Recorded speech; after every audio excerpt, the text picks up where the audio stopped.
Harut और Marut कौन थे, बाबुल का कुआं कहाँ है और हारूत और मारूत का जादू किस तरह का था। ये वो पुरस्कार सवालात हैं जिनके जवाब तो बहुत हैं और लिखने वालों ने भी बहुत कुछ लिखा है, लेकिन इन किस्से कहानियों में हकीकत को तलाश करना गहरे समंदर से मोतियां निकालने के बराबर है।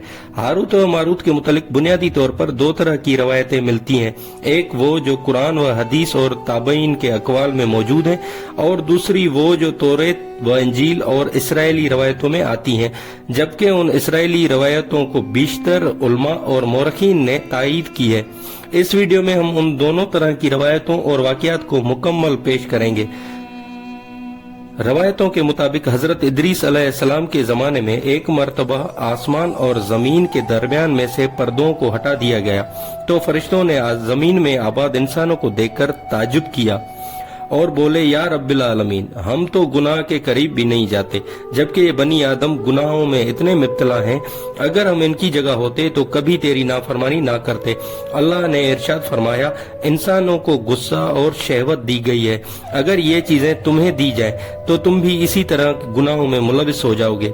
लेकिन फरिश्तों ने कहा, हम हरगिज ऐसा ना करेंगे। लिहाजा अल्लाह के हुक्म से फरिश्तों ने अपनी जमात में से दो बेहतरीन और इताअत गुजार फरिश्तों को चुन लिया जिनका नाम हारूत और मारूत था। अल्लाह ने उन दो फरिश्तों में इंसानी फितरत और शहवत डालकर दुनिया में भेजा। वो शहर बाबुल में दो खूबसूरत इंसान बनकर आए और काजी के काम पर मुकर्रर हो गए, जहां वो लोगों के दरमियान फैसला किया करते थे। एक दिन उनके पास एक औरत अपना मुकदमा लेकर आई और कहा कि उसका शोहर उससे बहुत परेशान करता है। हारूत और मारूत ने जब उस औरत को देखा तो वो उसकी खूबसूरती और हुस्न से मरूब हो गए और उस पर आशिक हो गए। उन्होंने उस औरत से जिना की ख्वाहिश की तो उस औरत ने उनसे कहा, तुम्हारी ये ख्वाहिश मैं तभी पूरी करूंगी जब तुम बुत की पूजा करो, शराब पियो या मेरे खाविंद को कत्ल कर दो। हारूत और मारूत ने शराब नोशी को छोटा गुनाह समझकर पी लिया और नशे की मस्ती में दो और कबीरा गुनाह कर बैठे।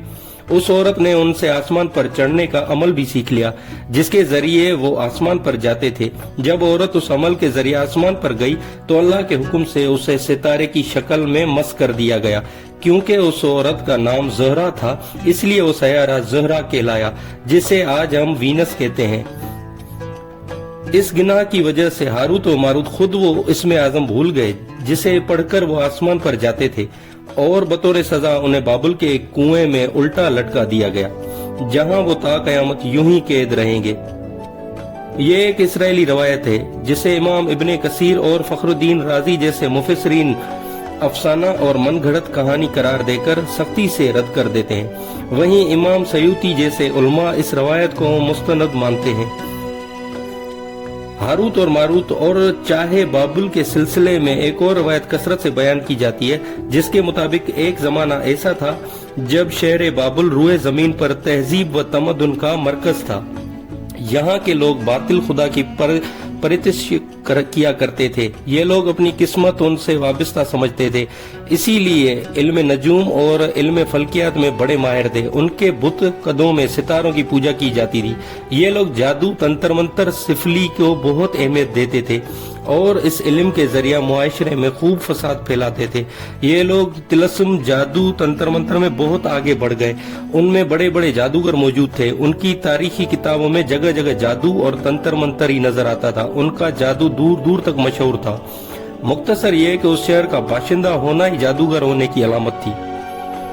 जब हजरत सुलेमान अलैहिस्सलाम की हुकूमत आई तो आपने उन लोगों को इस शिरकिया अमल से रोका और उनके सहर और जादू के किताबों को एक जगह जमा करके अपने अजीम कुर्सी के नीचे दफन कर दिया ताकि इस फितना अंगेज इल्म का जड़ से खात्मा हो जाए। जब सुलेमान अलैहिस्सलाम की वफात हुई तो शैतान ने उन किताबों को दोबारा खोद कर निकाला और लोगों से कहा कि सुलेमान पैगंबर नहीं था बल्कि उन किताबों के जरिए हुकूमत किया करता था।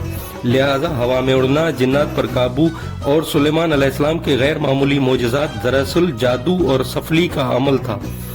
बनी इसराइल उसकी पैरवी की और उन किताबों को पढ़ना शुरू कर दिया। लिहाजा दोबारा ये शरंगेज इल्म इस कौम में सुरायत कर गई।